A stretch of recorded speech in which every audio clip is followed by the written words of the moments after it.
Welcome to Absolute Trust Talk. I am Madison Gunn, attorney at Absolute Trust Counsel, and your host today.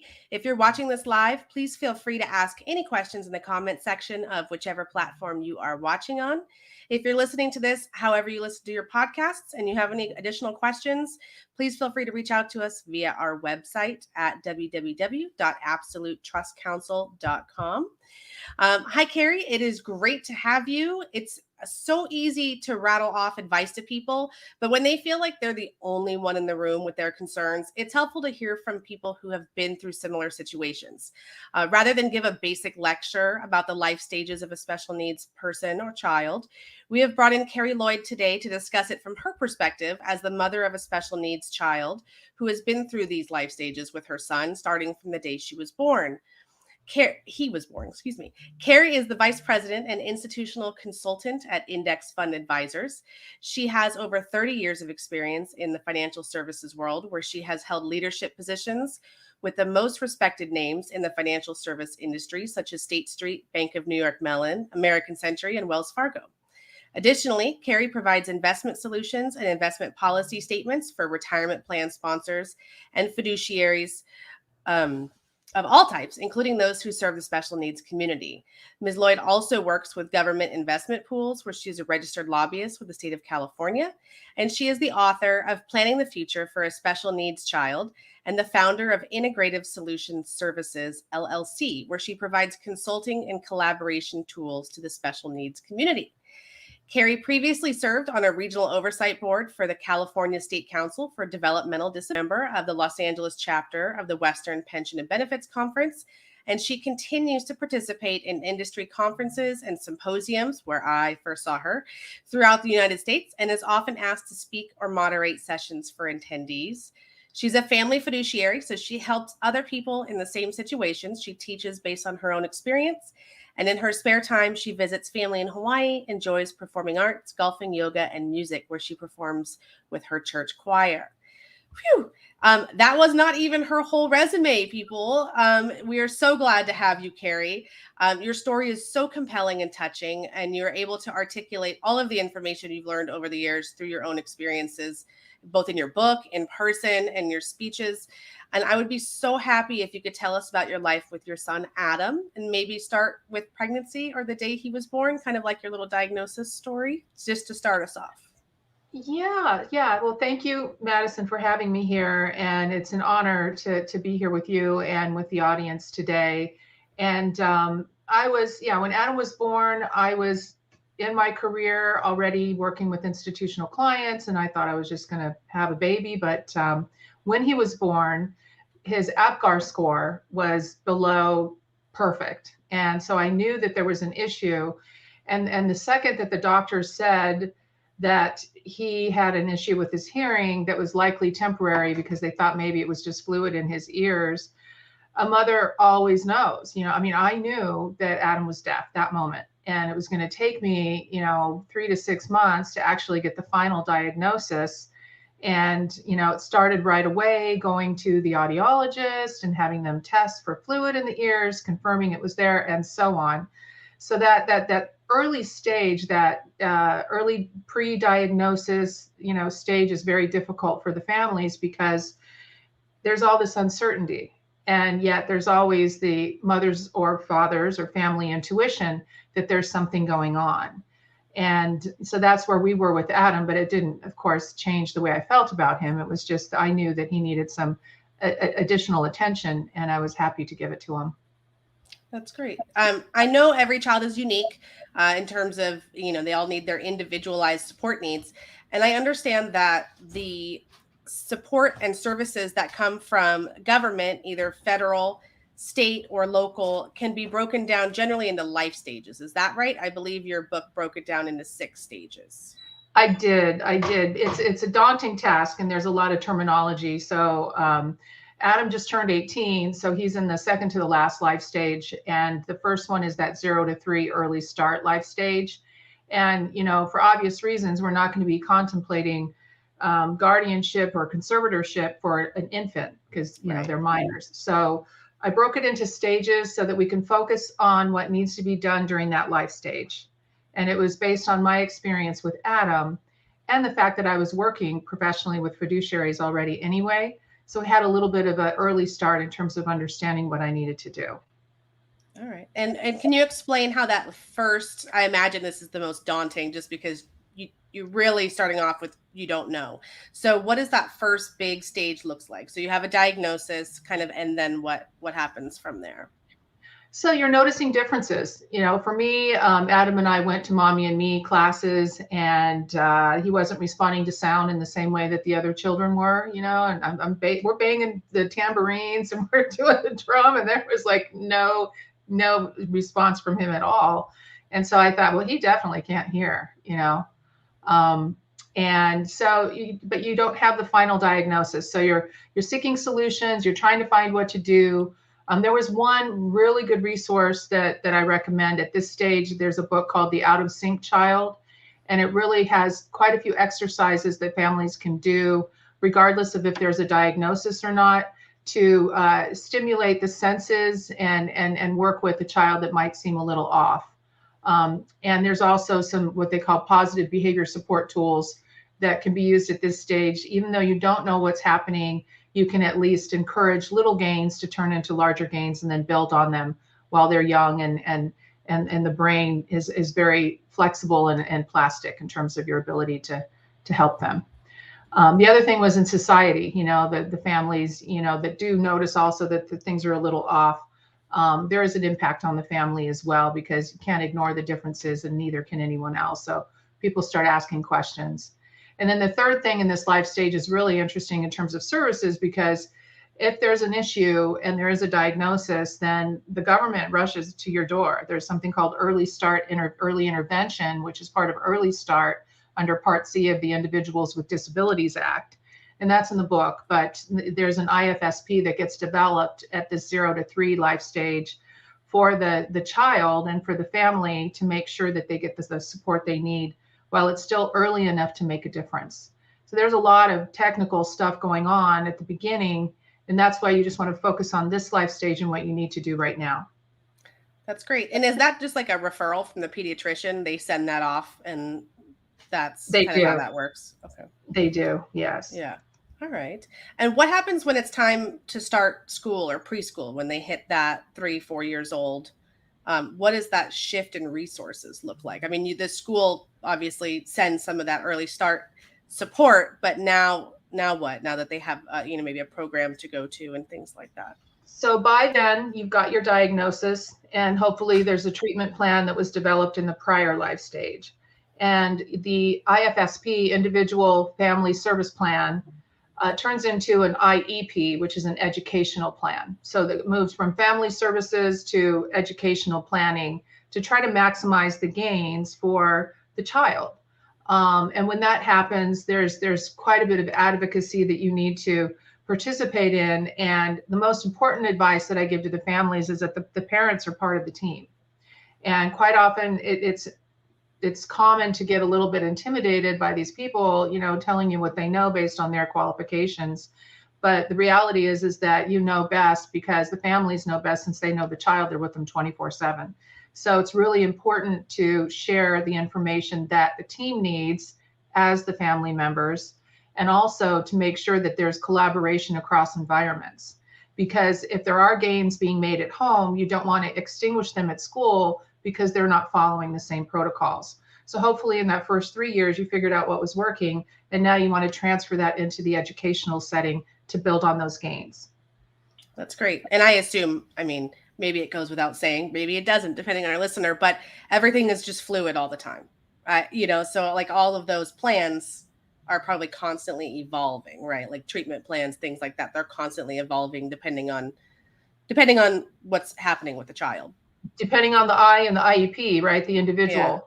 Yeah. And Adam evolved, his needs, he was diagnosed with autism at 2, and he didn't have that diagnosis when he was born. So we had to add behavior services, and then we had to pick which one, and we picked evidence-based ABA and et cetera, so yeah, it definitely evolves. It could be daily. It could be, less often than that or more often than that, depending, so for us, it was, staying on top of it. The school likes to have a meeting with the family at least once a year. And you can ask for an IEP meeting, and they need to turn it around within 30 days. So if the family feels that there's a need for a meeting, then you can call one. Oh, great. And so I know the family's on 24/7. What kind of support is available both to the kids and to the family as caregivers?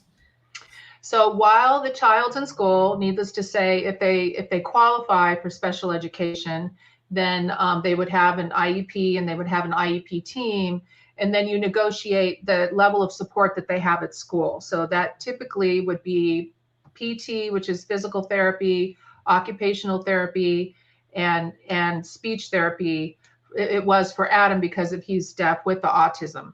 Right. So he also had behavior management, and he was much more impulsive when he was younger than he is now. So he needed that one-to-one support, people making sure he wasn't, running out of the classroom, and that he was able to attend to the teacher and be compliant and actually learn. So you tease, all of those services out, and then the collaboration across environments is what happens when he gets home from school. And so for us, Adam had his ABA, his behavior services, in the home after school, Monday through Friday. And then there's data that's collected that is then shared with the school, so the school can incorporate that modality in his day-to-day life in the classroom. And sometimes there's a disconnect, and it can be as a result of communication or otherwise, but this is where the advocacy comes in to make sure that consistency protects the gains that the child is making. Yeah, you kind of, as the parent, you kind of have to just be, I mean, this goes whether or not there's a special needs child or not, but you kind of have to be on top of everything all the time. You just have way more people to be on top of when you have a special needs child. And that's where the lawyers come in. Adam's father's a lawyer, so we were able to have a little bit of a fast track on that. But there is so our resources and books available so that families can know what their entitlements are, what to ask for, what they should be expecting in the process. And this is where it's really important to engage a lawyer. And we actually did get outside advice to make sure that we weren't asking for too much, and also that we understood what we could ask for. Yeah, that's great. Most people probably don't even know their rights in regards to that. So once they're kind of out of that elementary stage, what do you expect, particularly from the schools, but also how you would transition at home for those middle school, high school years? So the middle school, high school, early elementary to middle school is the third stage that I talk about. And this is where you're starting to notice what progress the child is making. So you sort of come up with all these modalities, and then you got them in school, and then you've got this collaboration and consistency across environments. And now it's time to see if that's working. So because, during the educational experience, it's possible to change the modalities if they're not working, or if they need to be, tweaked, or maybe identify if there's inconsistency somewhere that needs to be addressed. So this is where the educational assessments and the individualized support is really the main focus. You're establishing and updating, what is the least restrictive environment for the child, because you want them to live as normal as a life as possible. And sometimes they're put in an environment that's too restrictive, so they're not learning. There's something called the reversion to the mean. And for Adam, we wanted to make sure that if there was a reversion to the mean, it was upwards for him, that he would raise his levels of skill because the people around him were people he could imitate that were, age appropriate, instead of the other way around, because there can be a reversion to the mean and in terms of regression as well. So you just really have to pay attention to the environment and what's happening, and respond to the individual strengths and weaknesses that these assessments kind of give you a sense of. These are strengths, these are the weaknesses. And the most important thing for the families and for us, we actually had to ask for an independent evaluation, because as it related to Adam's needs with the dual diagnosis, being deaf with autism, we wanted to make sure that he was getting the right level of services. So we had to get an independent person to come in and write a report and tell the school district what they thought he needed, and it worked. We actually ended up getting Adam into a program that was a bridge to the program for the deaf at University High School. So at this early elementary to middle school range, we were like, wait a minute, maybe he should be in a different environment where he's with typical deaf people. But he wasn't ready because he didn't know sign language. So we sent him to a private school that taught him how to do sign language, and ultimately got him in the program we wanted. So that's when this happens, stage 3, and it's very intense because there could be some disagreement. So that's where working with an advocate or a lawyer is really important, because then, you can take yourself out of the emotional part and just do the negotiating with all the service vendors. That's great. And what does stage 4 look like? I know high school is rough, even if you child of median Typical needs. Yeah, typical. Thank you. How is that with a special needs child? Well, with Adam, it was, and any other child, they're growing up, so they're establishing their coping skills on how they're going to get through life, but also the independent skills, right? Because this is in high school is when, that we become young adults. And so there is that power struggle. And Adam's needs changed when he was in high school. They changed from what worked for him when he was little to, I'm a young man and I can make my own decisions. And you have to follow the child's lead, validate their needs, their desires, and their preferences. And sometimes that comes in very strange ways. And I like to tell the story of Adam. He was standing by the bathroom and he's going triangle, triangle. And this is circles for women, and there's signs for women. This is mom and women, and then triangle is men, I'm a man. And I was like, oh, I can't take you to the bathroom anymore. So he wanted to go into the bathroom by himself, into the men's room, and that was somewhere that I wasn't allowed to go. And he found a way of giving me that information in his own way. And there were many more examples of that and how it can play out. But the main thing is to understand that they want to be their own people. They want to be independent. They might not be completely ready for it, but at the same time, it's important to validate their needs and foster that independence, because then that moves them into a situation where they even need a less restrictive environment, because they've been able to learn how to cope and be independent people. Yeah. So as a parent, I assume you definitely have to take a pause and pick and choose your battles a lot. I mean, in general you do, but particularly, yeah. I tell parents all the time, this is also hard for the moms and dads, because you have to let go. I had to let him go in the bathroom by himself, not knowing if he was going to be playing with the water or putting his hands in the toilet or what, but I had to trust him and I had to let go, and it turned out fine. There was a man that came out. I said, is he okay? And he said, he's fine. And I said, okay. And it took him a while, but he finally came out, but I had to let go. And there's so many other, places where I could make that same comment, in terms of his desire to be his own person and me allowing it. Yeah. So now that, in the stages, they're wanting to be their own adults, what does that transition to adulthood look like? So we just went through that. So that's the stage 5 of 8, right? Yeah. That transition to adulthood is when they turn 18. And now you're back into the jargon of the government, and what that means. So he's an adult, right? We know that. Yeah. Depending on the disability, they might meet the definition of a disability in the eyes of Social Security. They also, might still need a transition plan under an IEP that they are entitled to if they qualify, through the school district. So the services shift, and they shift all at once, and they shift at the same time that they graduate from high school. So Adam just graduated from high school in June of this year, so very recently. And it was exciting. We went to grad night. We did all the things we were doing for graduation. But at the same time, I had to make sure that I went to the court system, and we decided the least restrictive environment for Adam as an adult was for me to have limited conservatorship over him. But there's something else called supported decision-making. And depending on the needs, the individual needs of the consumer at this stage, they're no longer children, then the courts will make a decision what they think the least restrictive environment is. So there's, the need for somebody that knows how to file for the conservatorships, that knows how to work within the probate court, and et cetera. So that's, again, where the lawyers and the advice comes in. The other piece is Social Security, and making sure that if there are benefits that you apply for them.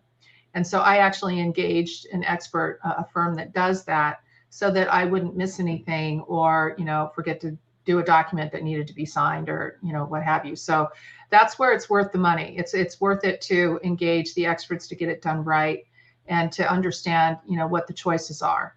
So today, Adam does have, as of when he turned 18 in December of last year, SSI, and then of course he has Medi-Cal and all of his insurance through Medi-Cal, which includes his behavior services.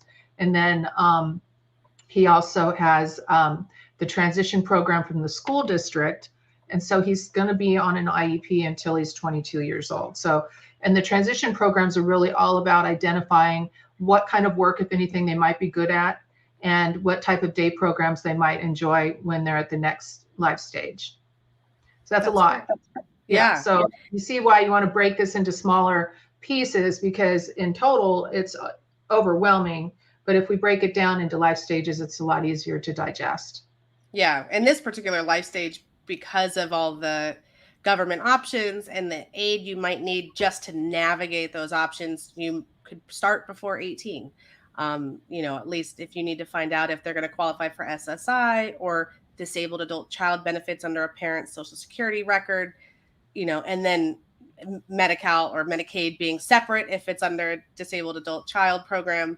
So all of those benefits are good for that. And you mentioned previously when we were speaking that when you're doing that conservatorship, that limited conservatorship is only for people with developmental disabilities. But you mentioned something to me about child support. Can you kind of explain that to me? Because normally, child support goes to the parents, but it's for the child. And you mentioned that as a benefit issue. Right. So what's interesting with child support is it goes away when they turn 18, and sometimes it's when they graduate from college. But what I've seen families do that works really well is when child support ends at 18, Adam's father is in his life enough and present enough to want to make a contribution to an ABLE account for him.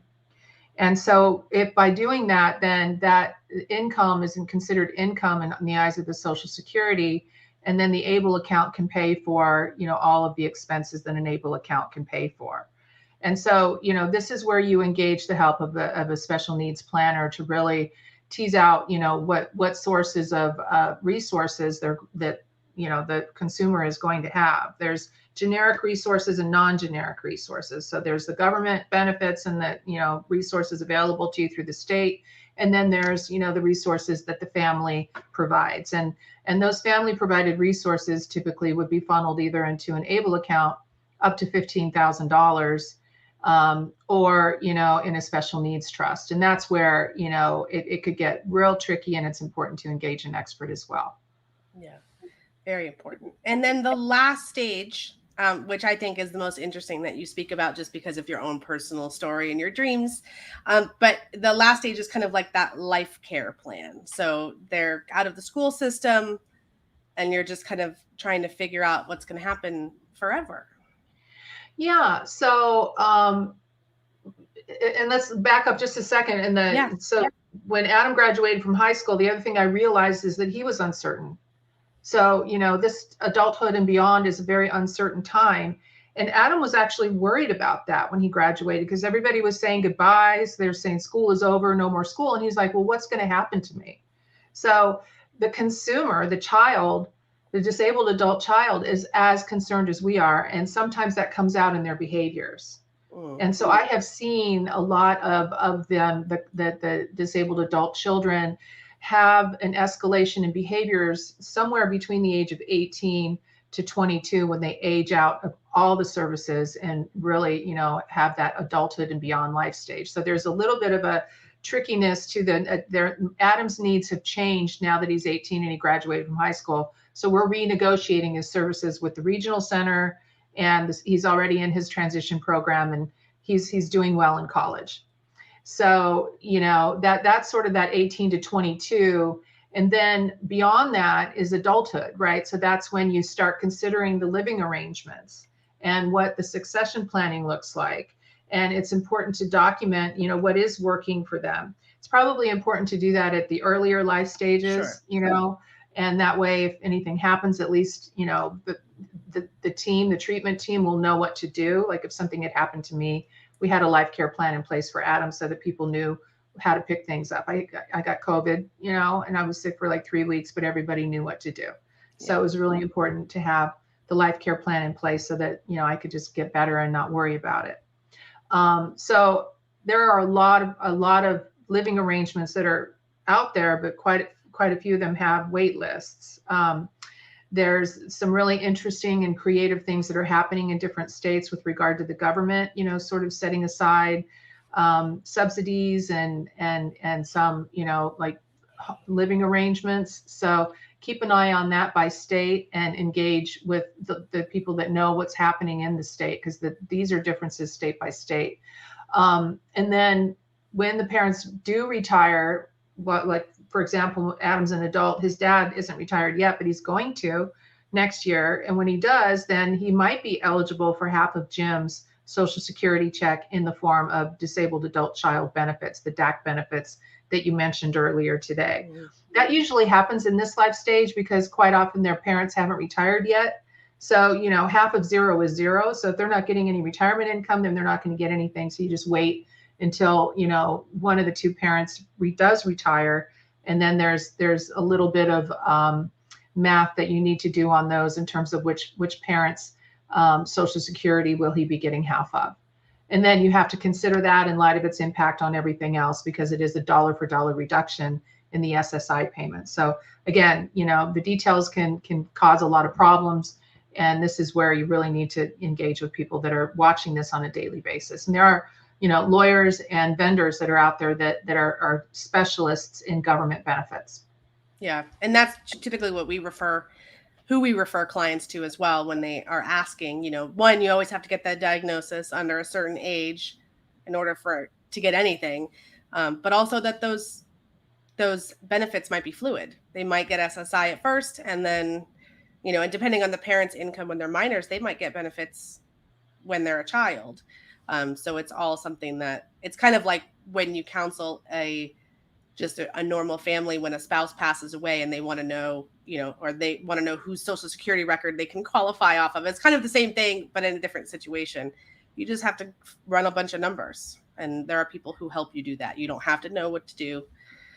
You know, it's not a hurdle. I didn't want to. I could have figured it out, but I had no interest. You know, I had gotten the Chartered Special Needs Consultant, you know, designation, which is like a CFP for special needs. And I knew enough to know that I wanted somebody to look at all the details of this for me, because it could get quite complicated. Yeah, I think that's definitely something that's good to farm out, especially with people. That's their job, to know the ins and outs of what benefits might be available. And even like if simple as housing situations where they might shoot to the top of the list for Section 8, or, you know, things of that nature that people aren't aware of. Exactly. So tell me a little bit more about you call this Imagine a World. Tell me about that. Oh, okay. So I recently found a community locally that has set aside like, you know, a handful, I think it was 12 units of this condo complex where a low-income person could, you know, potentially live there. And they're across the street from this new development is Casa de Ama, which is a group home for special needs that has a 2-year wait. And so it really made me think about the fact that if I could just imagine a world where Adam would be able to live independently, I could use my resources to buy him one of these condos that he would qualify for because he's low income, and he's across the street from the group home where he could get on the bus and enjoy all the social activities and social integration that they have. And then, you know, the other street is the 24-hour fitness where he could work out. And then there's a pool, and there's walking paths and horses and all this in San Juan Capistrano that are available in this community, because it all sort of goes from the community out to, you know, the outside areas. And, you know, caregivers would be able to be there for Adam and walk him wherever he wants to go, or go to the workout at the gym, or enjoy social activities, but for him to have the support that he needs and still be able to live independently. And, near the group home for special needs is the memory care place. So I can literally picture myself walking with my walker across the street to go check on him to make sure everything's okay. And it sure would be nice to be able to have everything sort of integrated into one little small, geographical area so that we could, keep an eye on him as long as possible and then know that he's in good hands when we're gone. Yeah, I mean, in typical families, multi-generational living is tough at best. So I can imagine the greater need and desire for that with special needs children and wanting to be able to make sure. I mean, it's hard when you put your parent in an assisted living facility or higher to make sure that they're still okay because they still need advocacy. And so with it's even heightened with a special needs child. And you're the only Adam expert in the world. And in this life stage, this last life stage, that's what you're doing. You're growing old together, if you're lucky, And what I'd like to do is, if I can, outlive him by a day, which means I need to be super healthy. And there's a woman and her daughter I see every Sunday at church doing that. So this woman and her daughter are both on walkers now. Her daughter looks like CP and some other developmental delays. And, she was a lot younger, 20 years ago, but now 20 years have gone by and this woman is probably like 85. And now they both have their caregivers.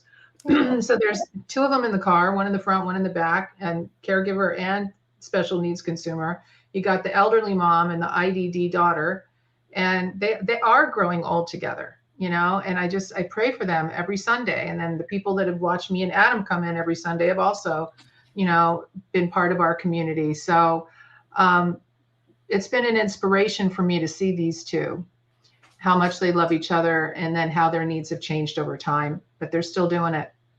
Oh, I think that's so sweet. I imagine most moms would like that for their children. Most of the time, especially in special needs situations. So exactly. I really appreciate that, Carrie. I really appreciate your stories and going over the stages that are all in your book, which can be found on Amazon. I believe there's links in the chats everywhere in order to buy the book, but you could search Carrie Lloyd on Amazon and the books should come right up. And you do update that book over time, I believe, right? The editions. Yes, I update it as the laws change and as I learn more, because I don't know everything. And, as I learn more and there are other things that need to be added, then I just continue to make new additions and update the book. And I think that the main thing is, as far as recommendations are concerned, I just really think that it's important to work with experts as much as possible. And if you're not, since we didn't waste a lot of resources on Adam's treatment plan and we were able to optimize that, we had more resources left over to get the advice that we needed, the special planning advice that needs to be done by an expert. Yeah. I think that's great. I do have a couple audience questions for you. One is, so this kind of goes back to stage 1/2. And I know we've discussed this before, but should you shop your school district before your child is of school age, since the school district is who is providing a lot of the services for your child? A lot of families do. I kind of did it in reverse. So I have same thing with, people moving to different states in this environment, and then that state changes. So I don't really chase after the school district, because you could just as easily get to a school district and then end up having a change in the administration, and then you just moved for no reason at all. With that said, we started in the Irvine School District, and then we moved to San Juan Capistrano. And the program for the deaf is in the Irvine School District. So if I had known that, I wouldn't have had to advocate for Adam to get in there. He would have always been part of that program. So, I have a sort of a philosophy of not shopping the school district, because that can change in a heartbeat. And it's more important to know what your individual needs are and get them from whoever whatever school district you're in, because that IEP follows the child. When we shifted to the Irvine School District, though, when Adam was entered into the program for the deaf, the IEP was a gold standard with the DHH program at University High versus what we had up until Adam was a freshman in high school. So it is important to be in a good school district. And if you're in one, stay in it. But if you're not, depending on your individual circumstances, it might make sense to move. And if you don't move, then the advocacy is even more important. Yeah, I've heard quite a few parents talk about it's not about the district or the organization where you're receiving services, like in certain situations. It's about the actual employee or person that can help you, and the advocacy that you get within that organization. And if you kind of get the right person, you don't want to leave, because they're the ones that will fight for you and tell you what you can get or deserve, or all of that. They have that knowledge. They were more giving when I walked in. There's a book, and this is in my book, Wright's Law has a book, the IDEA, special education Bible, basically.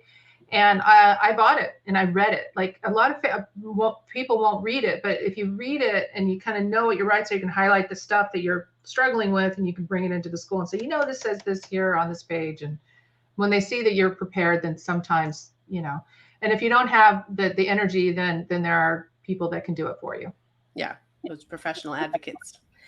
The other question we have is, what are some good resources? So we've touched on it a little bit, but what are some good resources for a family with a newly diagnosed child? I mean, your book, of course, but Absolutely. What are the books that helped you, and resources that you turn to, or that you think are gold standards for families? Assuming that if the diagnosis is autism, it's the resources and my resources page in the back of my book. Okay. And I read everything I could get my hands on, and then I started reading the same information over and over again. My favorite book was Overcoming Autism by the Kogels. They used to be at UC Santa Barbara Autism, and now they're at Stanford University. And they have some incredible resources for autism. There are, other resources per diagnosis that are out there, but there's always that behavioral piece. Like what I'm noticing is there's typically some mild autism going on with quite a few other disabilities, because, you do kind of lose your mind, a little bit when you're had to deal with, any disability. And so there's a behavioral component. Like, for example, Adam was born deaf. So he got PTOT in speech. If he wasn't born deaf and he was diagnosed with autism, he got PTOT in speech. So there's certain things that are across the board.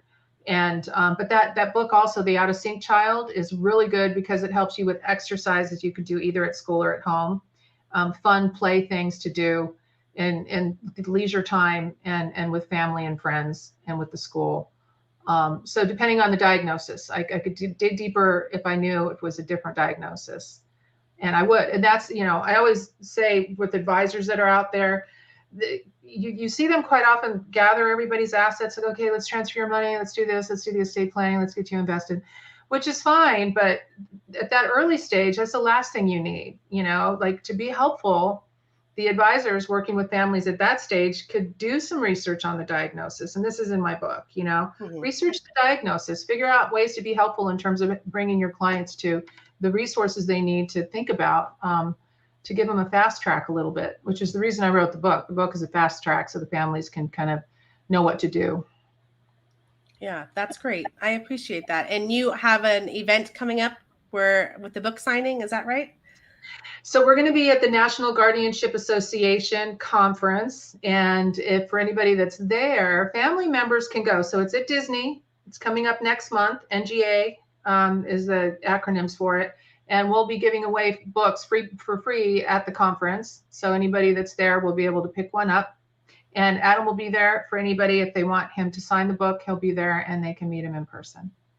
That's great. And Disney. You can't turn that down. Yeah, he and Dad are going to be at Disneyland while I'm at the conference the whole time. So I'm not sure exactly when he's going to, I might have asked him to sign the book before we go. And that way they're already signed, but we'll see. That's great. Thank you so much, Carrie. I really appreciate you coming out today and talking to us. I just feel like we meet with so many young families that maybe have special needs children or are in different stages of those life cycle of needs for that special needs consumer. And I think it's great to kind of have all of these resources and the stages all in one big picture in your book, and talking to you and being able to offer that knowledge base to our clients. And I really appreciate that.